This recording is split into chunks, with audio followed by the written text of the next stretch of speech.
सुनते हैं हर्षाली पाटिल जी की कहानी, उन्हीं की जुबानी। जी नमस्कार। नमस्कार सर। क्या नाम है जी आपका? हर्षाली पाटिल। जी कहाँ से आए हैं आप? मैं पुणे महाराष्ट्र से हूँ। संत रामपाल जी महाराज जी से नाम दीक्षा लेने से पहले आप क्या भक्ति साधना करते थे?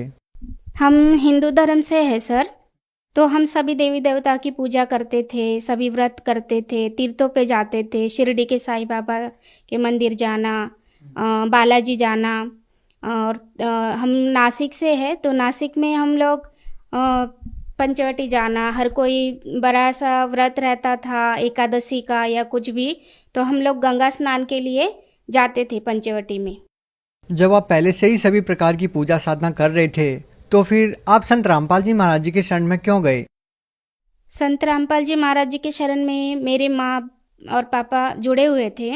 इतने सारी पूजाएं करते हुए भी, इतने सारे व्रत ये सब करते हुए भी मैं बहुत बीमार रहती थी हमेशा।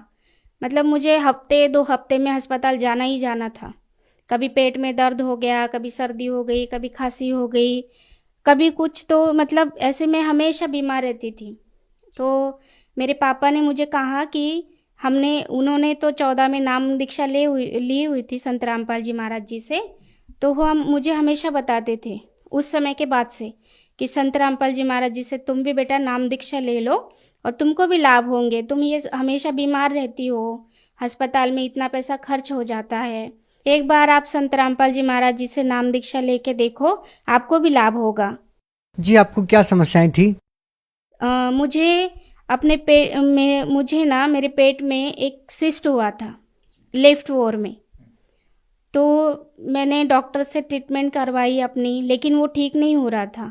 फिर 1 अगस्त 2015 में मेरा ऑपरेशन हुआ। उसके बाद जब ऑपरेशन हुआ तो मेरे पापा ने नाम दीक्षा ली हुई थी, अस्पताल में मेरे साथ ही रहते थे। जब भी मुझे तकलीफ़ होने लगती थी मेरे पापा मुझे गुरु जी की वाणी सुनाते थे, संत रामपाल जी महाराज जी की वाणी सुनाते थे, कभी आरती चला देते थे, तो मुझे बहुत सुकून महसूस होता था और मुझे नींद भी अच्छे से आ जाती थी। तभी से मुझे लगता था कि मैं भी अभी संत रामपाल जी महाराज जी से नाम दीक्षा ले लूँगी। तो फिर मैंने 2017 में संत रामपाल जी महाराज जी से नाम दीक्षा ली। जी आपने संत रामपाल जी महाराज जी से नाम दीक्षा इसलिए ली कि आपकी जो बीमारी है उसमें आपको राहत मिले। आपका पहले से एक ऑपरेशन हो चुका था। तो हम आपसे ये जानना चाहेंगे, क्या संत रामपाल जी महाराज जी से नाम दीक्षा लेने के बाद आपको अपनी बीमारी में कोई राहत मिली? 1 अगस्त 2015 को मेरा एक ऑपरेशन हो चुका था। फिर 2016 से फिर से मुझे तकलीफ़ शुरू हुई। मतलब इतनी तकलीफ़ फिर से मुझे होने लगी। फिर मैं सोचने लगी कि ये मेरा तो एक बार ऑपरेशन हो चुका है, अब फिर से क्यों ऐसी तकलीफ़ हो रही है। हमने डॉक्टर को पूछा तो डॉक्टर ने फिर से मेरे लेफ़्ट ओर में बड़ी सी गांठ बता दी। तो फिर हम बहुत डर गए, मेरे पापा वो सब लोग डर गए, मेरे हस्बैंड, कि फिर से गांठ होने। पहले तो मेरा बच्चा जो हुआ है वो सीजर से हुआ है, उसके बाद मेरा दूसरा ऑपरेशन और उसके बाद तीसरा ऑपरेशन। मैं कैसे, मतलब सब लोग डर गए कि कैसे हो सकता है ये। फिर भी फिर पापा ने कहा कि तुम नाम दीक्षा ले लो बेटा, जो भी होगा मालिक देखेंगे, संत रामपाल जी महाराज तो सबके ऊपर दया करते हैं। तो मैंने 26 मार्च 2017 को संत रामपाल जी महाराज जी से नाम दीक्षा ले ली। और उसके बाद फिर डॉक्टर ने कहा कि गांठ बड़ी हो रही है तो उसका ऑपरेशन करना पड़ेगा तुमको। हम पहले 2-3 डॉक्टर को दिखाए कि शायद दवाई से अच्छा हो जाए, लेकिन डॉक्टरों ने हमें बहुत मतलब ऐसा कहा कि नहीं, ये ऑपरेशन नहीं हो सकता आपका, या तो बहुत रिस्क रहेगी इसमें, आप बड़े बड़े डॉक्टर को बुलाना पड़ेगा क्योंकि आपका तीसरा ऑपरेशन है और हमें लगता है कि ये कैंसर का गांठ है जो आपको बार बार हो रही है। तो उन्होंने कैंसर का बता ही दिया था, लेकिन फिर हमने संत रामपाल जी महाराज जी से प्रार्थना की। तो प्रार्थना में परमात्मा के ऐसे आदेश आए कि बेटा अच्छे से डॉक्टर को दिखा के आप ऑपरेशन करवा लो, परमात्मा आप पर दया करेंगे। तो हमने अच्छे से डॉक्टर को दिखा के हमने ऑपरेशन करवा लिया। तो मेरा लेफ्ट ओर और वो गांठ निकाल दी डॉक्टरों ने, लेकिन उसके बाद मुझे केमो का इंजेक्शन देना शुरू कर दिया। तो ये वो कैंसर की ही गांठ थी और केमो का इंजेक्शन देना शुरू कर दिया। जैसे ही मैंने 3 इंजेक्शन लिए और मुझे बहुत तकलीफ़ होने लगी, मेरे बाल गिरने लगे, में इतना वीकनेस आ गया था कि मैं उठ भी नहीं पाती थी। बिल्कुल मुझे हाथों के मेरे छाले जैसे निकलने लगे, सब स्किन निकलने लगी। तो फिर से हमने परमात्मा से मतलब संत रामपाल जी महाराज जी से प्रार्थना लगवाई। तो मैंने तो कहा गुरुजी से कि अब तो परमात्मा आप ही हो, मुझे अब कोई दवाई ये सब नहीं खाना है। ठीक है, तो फिर उसके बाद फिर से हमने डॉक्टरों ने हमसे कहा कि रेगुलर आप चेकअप करवा लो, एक बार सोनोग्राफी करवा लो। जैसे मैंने सोनोग्राफी की और उसके बाद जो मुझे पता चला, उसके बाद तो मेरी पैरों तले ज़मीन ही निकल गई सर जी। क्योंकि उसके बाद जो कहा डॉक्टर ने कि आपका लेफ्ट ओवर तो निकाल दिया गया है, आपकी गार्ड भी निकल गई, लेकिन फिर से आपको राइट जो ओर है आपकी, उसमें इतनी सारी गांठें आपको आ रही है कि आपको अभी सीधे आपकी बच्चेदानी निकालनी पड़ेगी। तो फिर हम सब डर गए इतना, मतलब कि तीसरी बार चौथी बार जैसे मेरा उसी जगह पे ऑपरेशन करना, ये तो मतलब हो ही नहीं सकता था।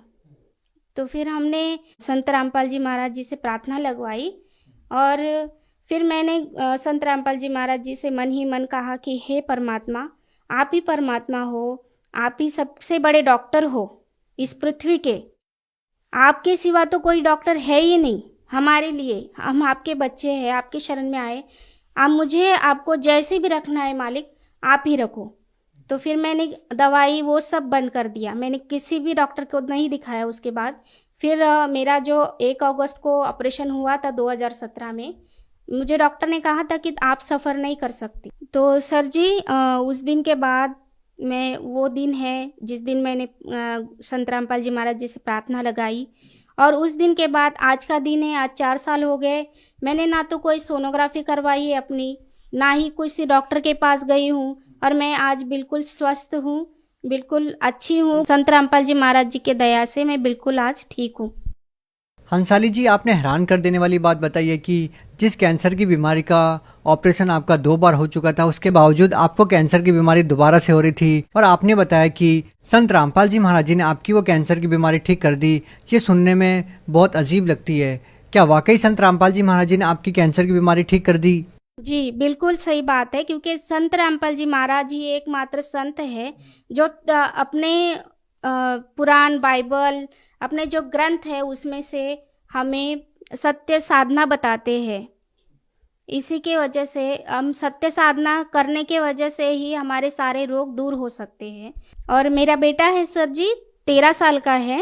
वो अब 2 साल पहले उसके आँखों में अचानक से वाइट दाग निकलने लगे। हमने डॉक्टर को दिखाया तो डॉक्टर ने बोला कि कोढ़ है, इसको आप चेक करते रहो, इसके हाथ पे आएगा, पैरों पे आएगा, कान के नीचे आएगा।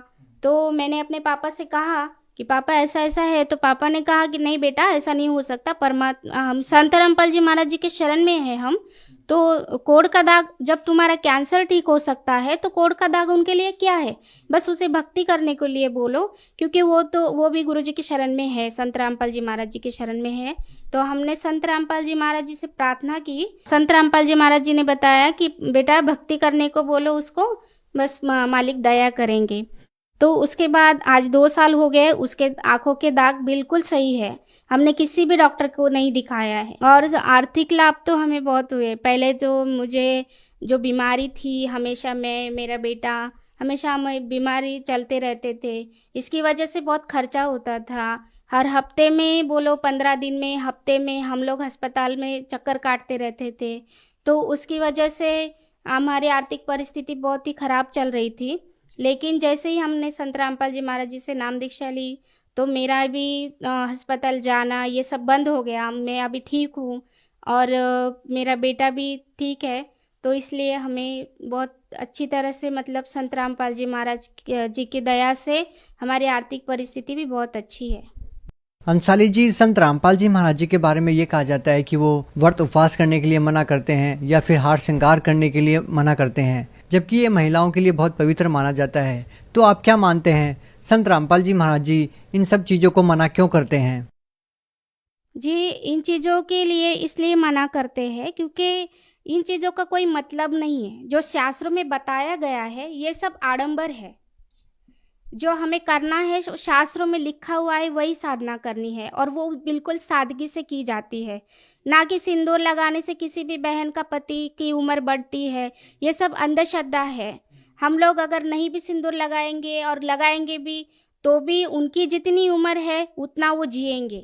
लेकिन हंसाली जी, अंधश्रद्धा भक्ति तो संत रामपाल जी महाराज जी के भक्तों के बारे में कही जाती है, क्योंकि जब लोगों को लाइलाज या भयंकर बीमारियां होती हैं तो वो अक्सर हॉस्पिटल में डॉक्टर के पास जाते हैं, और आप लोग संत रामपाल जी महाराज जी को फ़ोन पे अरदास करते हो और ठीक हो जाते हो। लेकिन आज का जो पढ़ा लिखा समाज है वो इन बातों में कैसे विश्वास करेगा? वो तो आप लोगों को अंधश्रद्धा भक्त कहते हैं। जी, ऐसा वो लोग बोलते हैं जिनके गुरु से उनको लाभ नहीं मिल रहा है, उनकी जो पूजा वो देवी देवताओं की करते हैं उनसे भी उनको कोई लाभ नहीं होता है। और रही बात डॉक्टर की, तो 4 ऑपरेशन मेरे भी हो रखे थे।